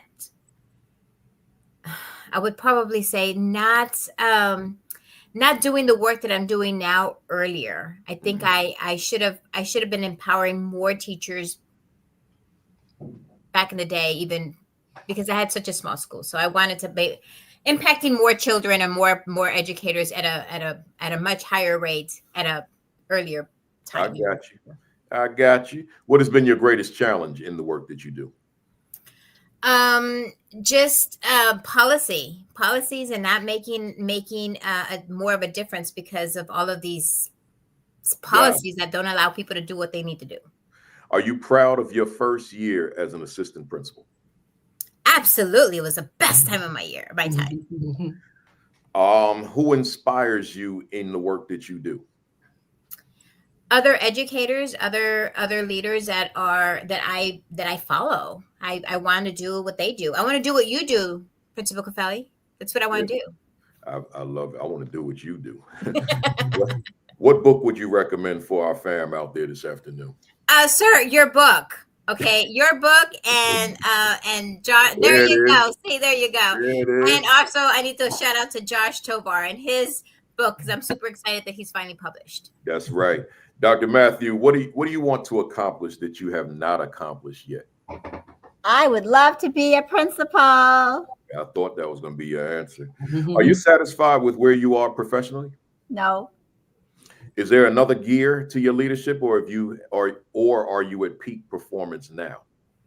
Always learning. I'm a fearless learner. What would you say to an AP out there who continues to face closed doors to the principalship? It's part of the process. Deal with it. What would you say to a leader out there who's lost their leadership passion? Work on yourself first. Everything else will fall into place. Trust me, I've been there. That's a whole nother conversation. Yes. What would you say to a leader out there who's lost their leadership confidence?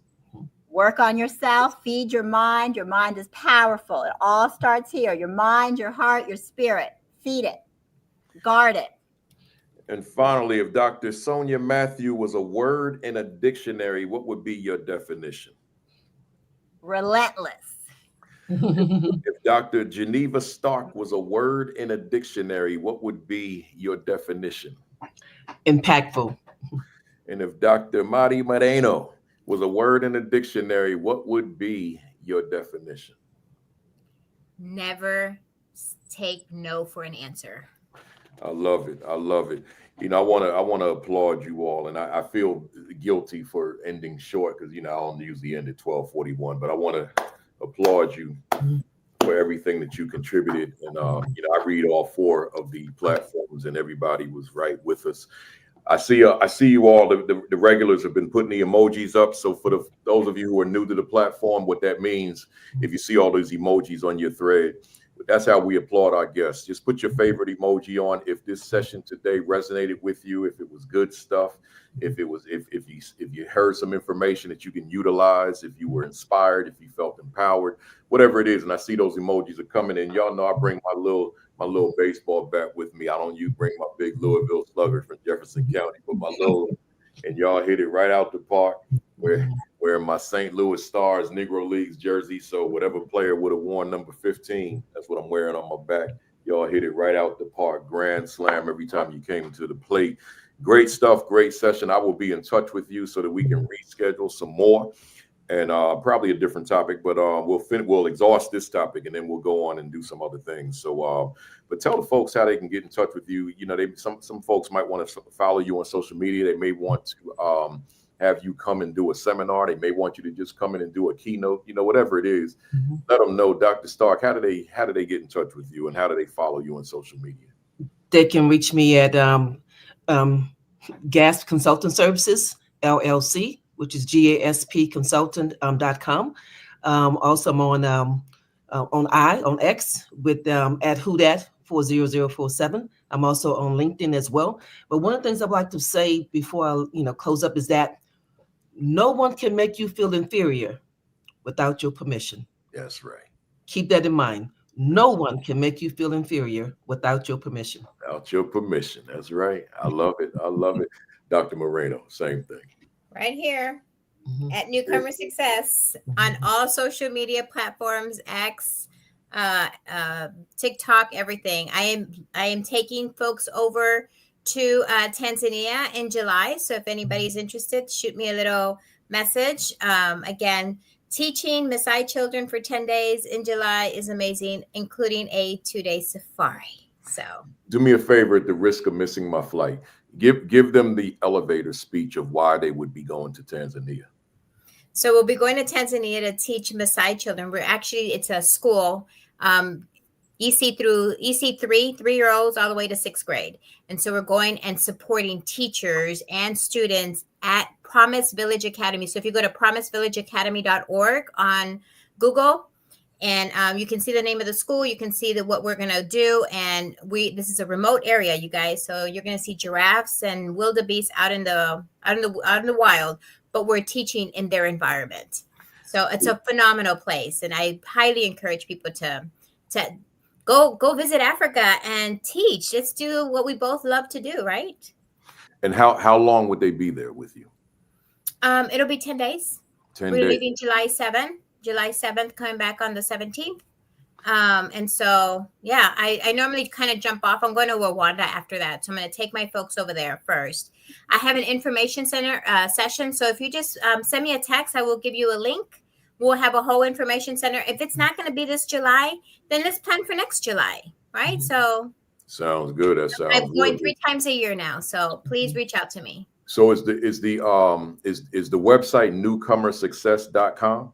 NewcomerSuccessLLC.com. LLC. So you all can just go there and reach her. Somebody might be interested in going to Africa and going to Tanzania with Dr. Moreno. Just go to newcomersuccessllc.com and get some information.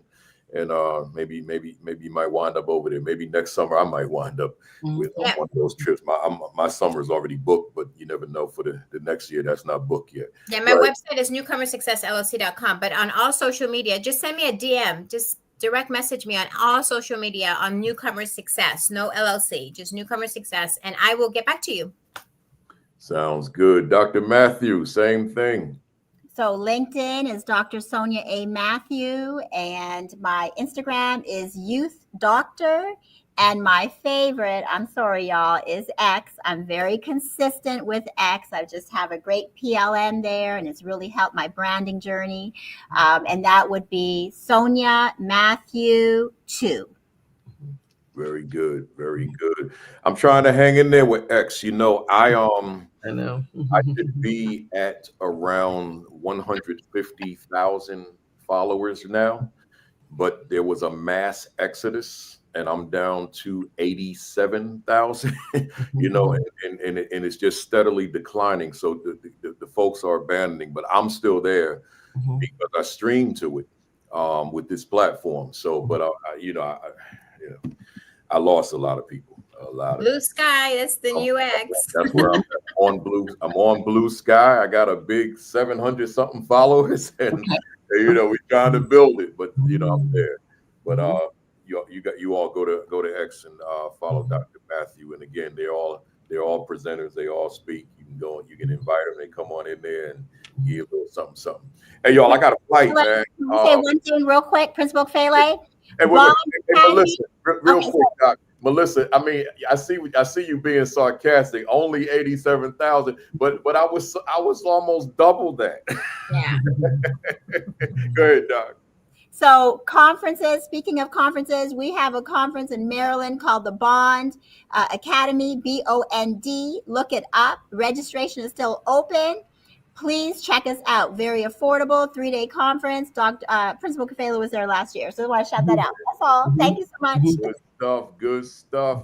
All right, folks. I got a flight, man. 2:30. I gotta check out of here. I gotta finish packing. I gotta drive to the airport. All that good stuff. So we're gonna sign off. But listen, I want you all stay on when I go off camera. I want to thank everybody for being here. Join me next week for week number 255. I got three leaders coming on: Dr. Chantel Lewis and Dr. Queenice Miller and Principal Monique Jackson Dickens.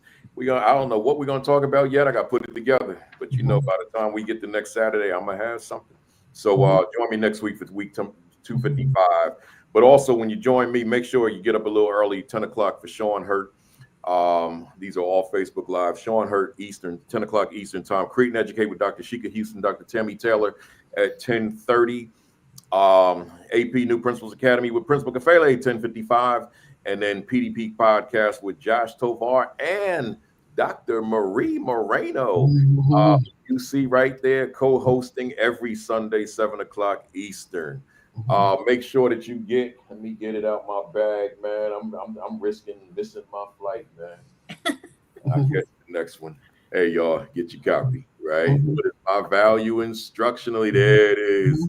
To the teachers I supervise. That's my newest, my 14th book. I don't know when I'm gonna write another one because I've been writing them every year lately. But but right now this is what we got. Get yourself a copy. It's all about instructional leadership. Yeah. Join me in Raleigh, North Carolina, July 15 and 16. Go to principalkafele.com, scroll down to where it says Instructional Leadership Institute. register with Eventbrite. Just click the link. And I love to see you in the building on July 15 and 16 in Raleigh. That's just me and you all day long. And you get a copy of this with registration, right? So make sure you do that and subscribe to the AP New Principals Academy YouTube channel.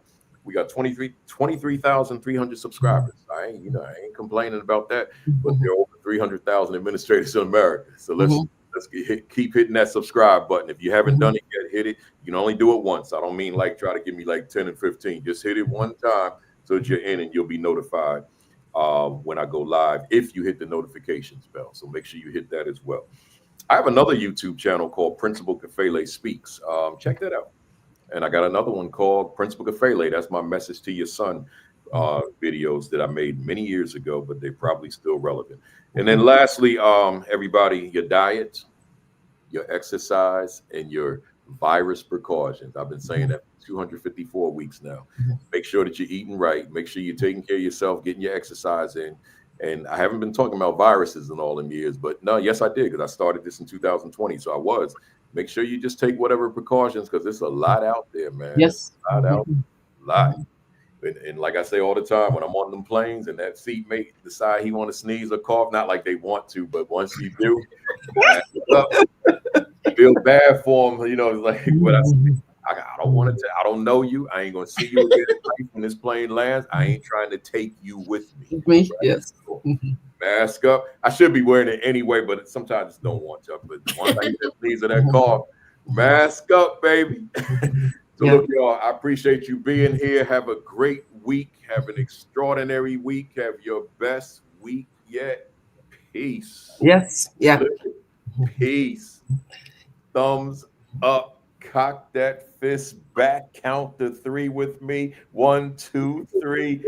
Bam. I'll see y'all next Saturday at 10:55. Y'all stay on for me. And hey, anyone who wants to